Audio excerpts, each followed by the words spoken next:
And while Pakistan tries to play the victim card in Western media, a storm is brewing in its own backyard, in its largest and most resource-rich province, Balochistan. The calls for independence there have reached a fever pitch across social media. The phrase Republic of Balochistan is trending after Baloch nationalist leaders announced independence from Pakistan. And the man leading this uprising is Mir Yar A Baloch, a prominent writer, long-time advocate of Baloch rights. On the platform X, he called on India to recognize Balochistan's independence, even asking New Delhi to host a Baloch embassy. One of his posts from May 9 reads, I'm quoting, "A possible announcement soon should be done as the collapse of the terrorist Pakistan is near. We have claimed our independence and we request India to allow Balochistan's official office and embassy in Delhi, quote unquote."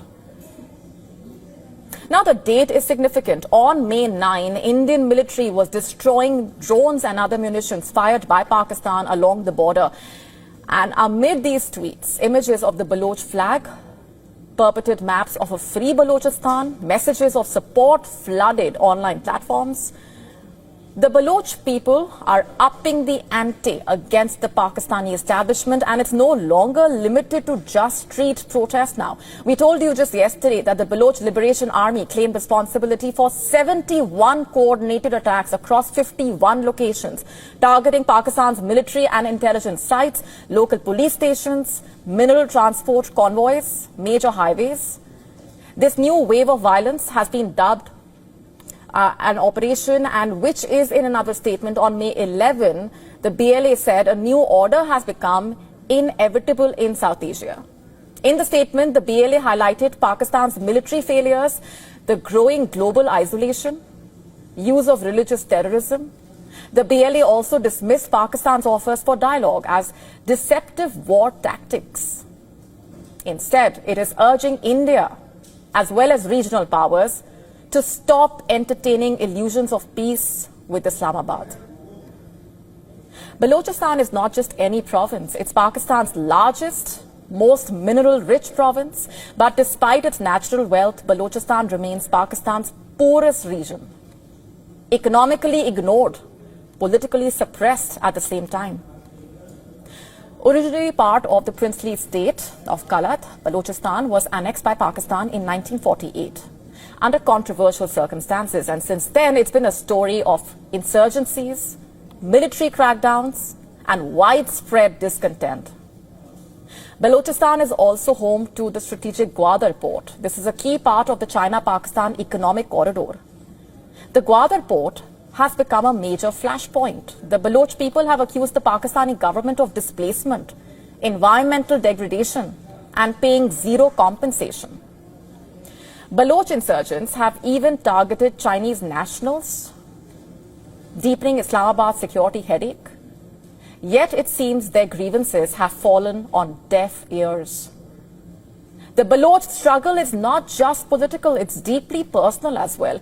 Enforced disappearances, extrajudicial killings, military raids are reportedly common in the region. Just take the Pakistan Army Chief Asim Munir's speech on the Baloch movement. His warnings to the Baloch insurgents raised concerns about the country reverting to a strict militarized approach that echoes the tensions leading up to the 1971 crisis in East Pakistan. और बलोचिस्तान जो है, जो कि पाकिस्तान की destiny है, ठीक है, जो कि पाकिस्तान के माथे का झूमर है, तुम 1500 बंदे कहोगे कि जी हम इसको ले जाएंगे, तुम्हारी अगली 10 दस्तें भी नहीं लेके जा सकती। Inshallah, you will see that we will beat the hell of these terrorists very soon. And take the recent death of Tariq Baloch. He was allegedly killed under Pakistan's kill and dump policy. His death has only inflamed passions. In a symbolic move, Mir Yar A Baloch has urged India to rename Jinnah's house to Balochistan House. And it's a clear message. The Baloch movement wants India's recognition and support. Activists online are calling for solidarity, with many praising India's democratic values in sharp contrast to Islamabad's oppression. Now, a declaration of independence by the Baloch people may not change the territorial realities overnight, of course, but it does pose a major challenge to Pakistan's authority and reignites that debate on Balochistan's autonomy. And one thing is for sure, as Pakistan's internal cracks continue to widen, the world can no longer afford to ignore Balochistan. And earlier today, I spoke with prominent Baloch human rights activist Mir Yar, who is also a Baloch representative at the United Nations and EU, who urged the world to come to the rescue of the Baloch people. The matter of Balochistan's independence is a very serious matter, because the liberation movement has been going on since our occupation in 1948. Tens of thousands of people have lost their lives, extrajudicial killings, imprisonments, tortures. The Baloch nation has suffered immensely by the hands of Punjabi Pakistan Napak army. We request any regional superpower, be it India or with consensus of the US. US is a major player in everything you can see there in the Gulf. Donald Trump is in Gulf countries now. It's the role of the OIC, the Gulf nations, to support Balochistan's rescue. And I think this is the right time for us to push this thing forward.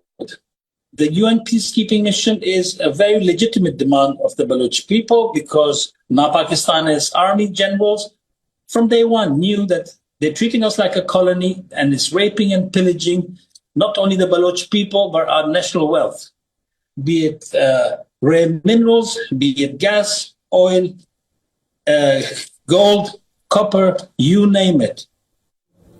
To stay up to speed with the latest news, download the WION app and subscribe to our YouTube channel.